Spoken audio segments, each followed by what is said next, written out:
Sa kasaysayan sa kriminalidad sa Cebu City, adunay usa ka ngalan nga hangtod karon dili gyud makalimtan.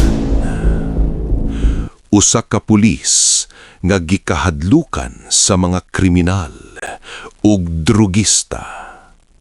Apan, gihangaan usab sa kadaghanan tungod sa iyang kaisog. Siya si Adonis Dumpit. Gipanganak ni adtong Mayo 13, 1963 sa Davao City. Humaniya makuha ang kursong Criminology sa University of the Visayas. Misulod siya sa kapulisan ni adtong 1989. Una siyang na-assign sa Regional Mobile Force Battalion sa Bohol, ug didto nagsugod ang iyang reputasyon isip pulis nga walay kahadlok.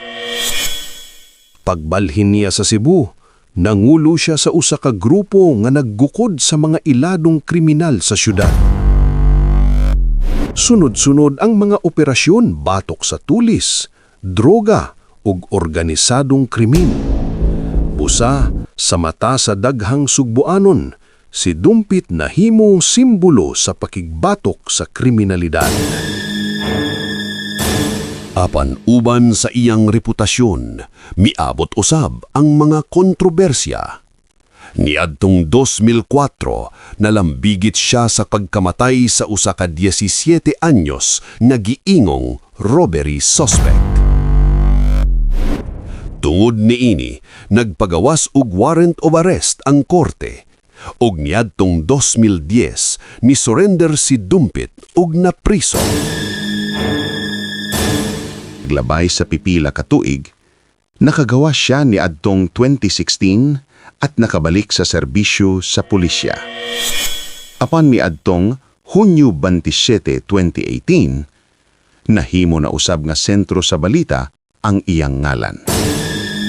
Sa usa ka drug bust operation sa Tagbilaran City, Bohol, si Adonis Dumpit ang target sa operasyon.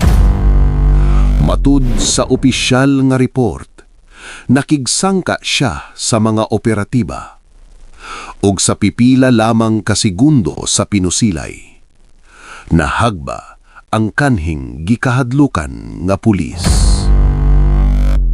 Matud pa sa NBI, giingong usa ka lehitimong operasyon ang ilang gibuhat. Og si Dumpit giingong usa ka high-value target og protektor sa iligal nga droga.